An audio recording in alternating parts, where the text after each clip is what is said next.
Einstein मानव इतिहास के सबसे बुद्धिमान व्यक्ति, जो कि 20वीं सदी के प्रारंभिक 20 वर्षों तक विश्व के विज्ञान जगत पर छाए रहे।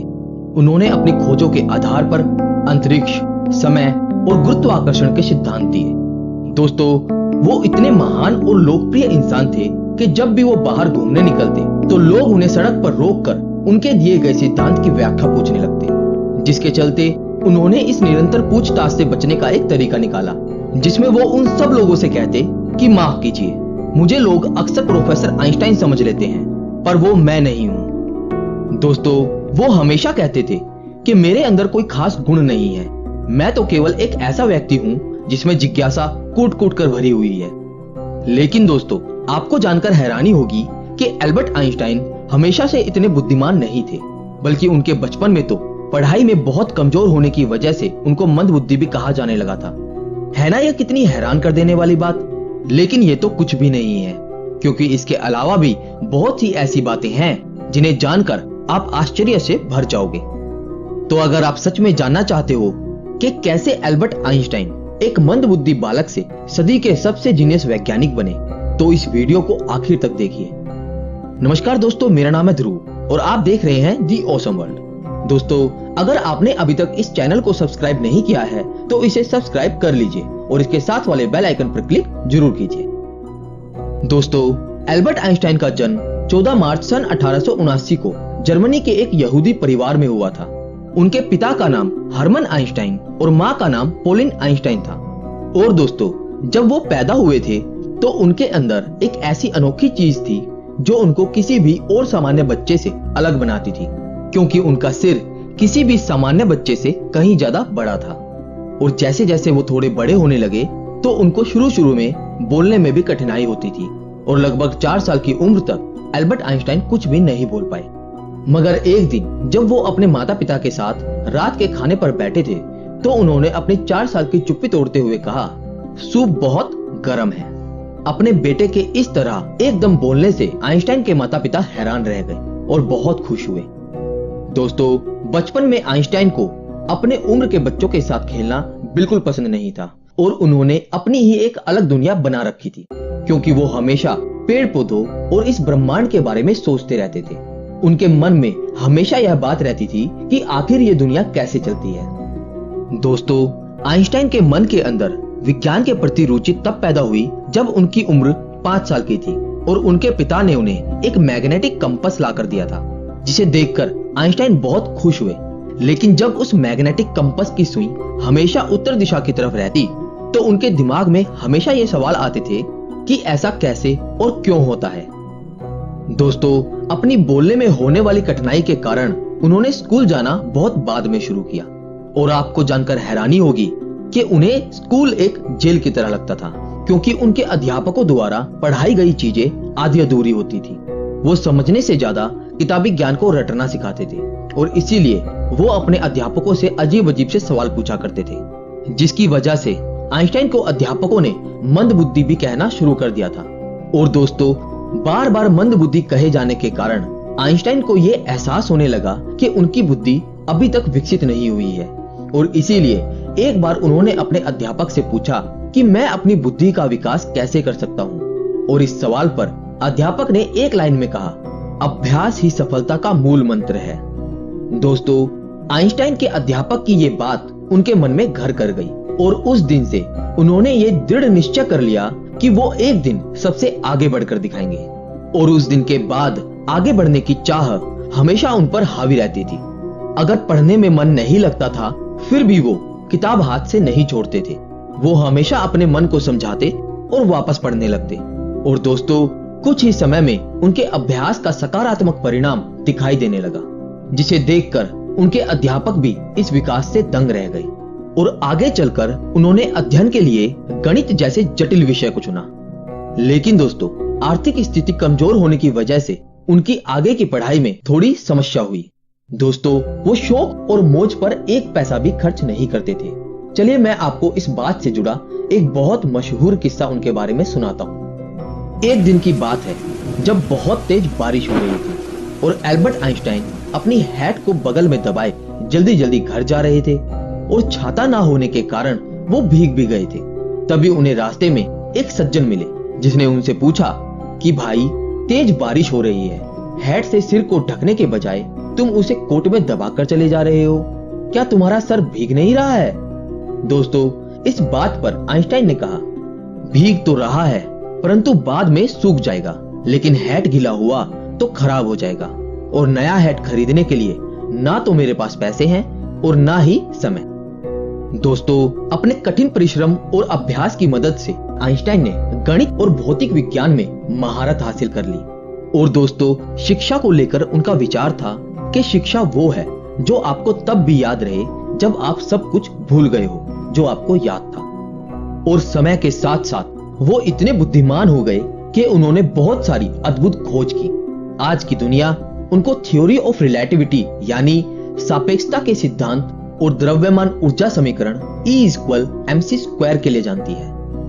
दोस्तों, उन्हें सैद्धांतिक भौतिकी और खासकर प्रकाश विद्युत उत्सर्जन की खोज के लिए सन 1921 में नोबेल पुरस्कार से भी सम्मानित किया गया।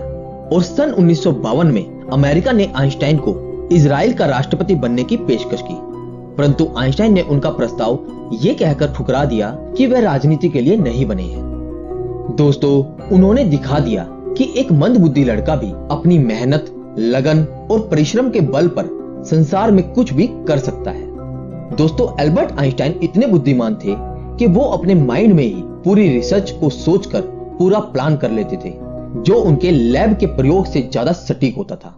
और इसीलिए एल्बर्ट आइंस्टाइन हिस्ट्री के सबसे जीनियस व्यक्ति कहलाए, और इसीलिए उनके जन्मदिन 14 मार्च को पूरी दुनिया में जीनियस डे के रूप में मनाया जाता है। लेकिन दोस्तों, एल्बर्ट आइंस्टाइन का यह मानना था कि प्रत्येक इंसान जिसने धरती पर जन्म लिया है वो जीनियस है, लेकिन यदि आप किसी मछली को उसकी पेड़ पर चढ़ने की योग्यता से जज करोगे तो वो अपनी पूरी जिंदगी यह सोचकर जिएगी कि वो मूर्ख है। दोस्तों, निजी गतिविधियों के कारण आइंस्टाइन को जर्मनी छोड़कर अमेरिका में शरण लेनी पड़ी। वहां उन्हें बड़े बड़े विश्वविद्यालयों ने अपने यहाँ आचार्य का पद देने के लिए आमंत्रित किया। लेकिन दोस्तों, आइंस्टाइन ने प्रिंसटन विश्वविद्यालय को उसके शांत और बौद्धिक वातावरण के कारण चुन लिया। और जब आइंस्टाइन पहली बार प्रिंसटन पहुंचे तो वहां के प्रशासनिक अधिकारी ने उनसे कहा, आप प्रयोग के लिए आवश्यक उपकरणों की सूची दे दीजिए ताकि आपके कार्य के लिए उन्हें जल्दी ही उपलब्ध कराया जा सके। दोस्तों, इस बात पर आइंस्टाइन ने बड़ी ही सहजता से कहा कि आप मुझे केवल एक ब्लैक बोर्ड, कुछ चौक, कागज और पेंसिल दे दीजिए। यह सुनकर अधिकारी हैरान हो गया, और इससे पहले कि वह कुछ और कहता, आइंस्टाइन ने कहा, और हाँ, एक बड़ी टोकरी भी मंगा लीजिए, क्योंकि अपना काम करते समय मैं बहुत सारी गलतियां भी करता हूँ और छोटी टोकरी बहुत जल्दी रद्दी से भर जाती है। दोस्तों, आइंस्टाइन गलतियां करने से कभी नहीं डरते थे, बल्कि उनका कहना था कि जिस व्यक्ति ने कभी कोई गलती नहीं की उसने कभी कुछ नया करने की कोशिश नहीं की। दोस्तों, एल्बर्ट आइंस्टाइन बहुत अलग अलग तरह से प्रयोग करते थे।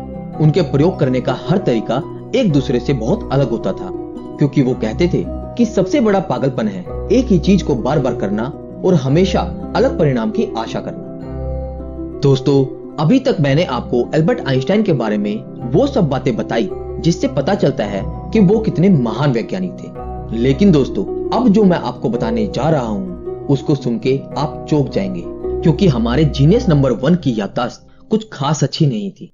उन्हें डेट्स और फोन नंबर्स याद रखने में बहुत मुश्किल होती थी। यहाँ तक कि जब एक बार आइंस्टाइन के एक सहकर्मी ने उनसे उनका टेलीफोन नंबर पूछा तो आइंस्टाइन पास रखी टेलीफोन डायरेक्टरी में अपना नंबर ढूंढने लगे। सहकर्मी चकित होकर बोला, आपको अपना खुद का टेलीफोन नंबर भी याद नहीं है? तो आइंस्टाइन ने कहा, नहीं, भला मैं ऐसी किसी भी चीज को क्यों याद रखूं जो मुझे किताब में ढूंढने से आसानी से मिल जाती है। दोस्तों, एल्बर्ट आइंस्टाइन व्यवहारिक दुनिया की भी बहुत सी बातों को अक्सर भूल जाया करते थे। चलिए इस बात से जुड़े कुछ किस्से मैं आपको सुनाता हूँ। पहला किस्सा, एक बार की बात है जब आइंस्टाइन प्रिंसटन यूनिवर्सिटी में कार्यरत थे, तो एक दिन यूनिवर्सिटी से घर वापस आते समय वो अपने घर का पता ही भूल गए। यद्यपि प्रिंसटन के अधिकतर लोग आइंस्टाइन को पहचानते थे, लेकिन जिस टैक्सी में वो बैठे थे उसका ड्राइवर उन्हें नहीं पहचानता था। आइंस्टाइन ने ड्राइवर से कहा, क्या तुम्हें आइंस्टाइन का पता मालूम है? ड्राइवर ने जवाब दिया, प्रिंसटन में भला कौन उनका पता नहीं जानता। यदि आप उनसे मिलना चाहते हैं तो मैं आपको उनके घर पहुंचा सकता हूं। तब आइंस्टाइन ने ड्राइवर को बताया कि वो स्वयं ही आइंस्टाइन है और अपने घर का पता भूल गए हैं। यह जानकर ड्राइवर ने उन्हें उनके घर तक पहुंचाया और आइंस्टाइन के बार बार आग्रह करने के बावजूद भी टैक्सी का किराया नहीं लिया। दूसरा किस्सा, एक बार आइंस्टाइन प्रिंसटन से कहीं जाने के लिए ट्रेन से सफर कर रहे थे, लेकिन जब टिकट चेकर उनके पास आया तो वो अपनी टिकट ढूंढने के लिए जेबें टटोलने लगे और जेब में टिकट ना मिलने पर उन्होंने अपने सूटकेस को चेक किया और जब सूटकेस में भी टिकट नहीं मिला तो वो अपनी सीट के आसपास खोजने लगे। दोस्तों, टिकट चेकर आइंस्टाइन को अच्छी प्रकार से पहचानता था, इसलिए उसने कहा कि यदि आपकी टिकट गुम हो गई है तो कोई बात नहीं, मुझे विश्वास है कि आपने टिकट जरूर खरीदी होगी। और ये कहकर चेकर दूसरे यात्रियों की टिकट चेक करने लगा। लेकिन जब उसने देखा कि आइंस्टाइन अपनी सीट के नीचे अभी तक टिकट ढूंढ रहे हैं, तब चेकर ने फिर से उनसे कहा कि वो टिकट के लिए परेशान ना हो, उनसे टिकट नहीं मांगा जाएगा। लेकिन दोस्तों, चेकर की ये बात सुनकर आइंस्टाइन ने कहा, पर टिकट के बिना मुझे पता कैसे चलेगा कि मैं जा कहां रहा हूं। दोस्तों, 18 अप्रैल सन 1955 को महान वैज्ञानिक एल्बर्ट आइंस्टाइन की 76 साल की उम्र में अमेरिका के न्यू जर्सी शहर में मृत्यु हो गई। अपने पूरे जीवन काल में आइंस्टाइन ने सैकड़ों किताबें और लेख प्रकाशित किए। उन्होंने 300 से अधिक वैज्ञानिक और 150 गैर वैज्ञानिक शोध पत्र प्रकाशित किए। दोस्तों, आज हम विज्ञान के जिन आविष्कारों का उपयोग अपने दैनिक जीवन में कर रहे हैं और इंटरनेट, सैटेलाइट के द्वारा जो जानकारियां हमें प्राप्त हो रही हैं, उन सभी आविष्कारों में एल्बर्ट आइंस्टाइन का भी महान योगदान है। और यहाँ तक कि उनके दिए गए अनेकों सिद्धांतों की बदौलत ही आज नए नए आविष्कार संभव हो पा रहे हैं। लेकिन दोस्तों, आइंस्टाइन को अपने जीवन में सबसे ज्यादा दुख तब हुआ था जब उनके वैज्ञानिक आविष्कारों के कारण बाद में परमाणु बम का आविष्कार हुआ था, जिससे कि हिरोशिमा और नागासाकी जैसे नगर ध्वस्त हो गए थे। दोस्तों, आइंस्टाइन की मृत्यु के बाद उनके शव परीक्षण के दौरान एक रोग वैज्ञानी ने आइंस्टाइन के परिवार की अनुमति के बिना उनका दिमाग निकाल लिया था और यह अनैतिक कार्य डॉक्टर थॉमस हार्वे ने उनके दिमाग पर रिसर्च करने के लिए किया था। उसके बाद आइंस्टाइन का दिमाग 20 सालों तक एक जार में बंद रहा और सन 1975 में उनके बेटे हैंस की आज्ञा से उनके दिमाग को 240 भागों में बांटकर कई वैज्ञानिकों के पास भेजा गया, जिनको जांचने के बाद उन्होंने पाया कि उनके दिमाग में किसी भी आम इंसान से ज्यादा सेल्स मौजूद थे। तो दोस्तों, आज के लिए बस इतना ही। और अगर आप जानना चाहते हैं थॉमस एल्वा एडिसन और शहीद भगत सिंह के जीवन के बारे में, तो हमारी इससे पहले वाली वीडियो जरूर देखिए, जिनका लिंक आपको ऊपर एंड स्क्रीन पे और नीचे डिस्क्रिप्शन में मिल जाएगा। दोस्तों, अगर आपको वीडियो अच्छी लगी तो इसे लाइक और शेयर करना ना भूलें। Thanks for watching.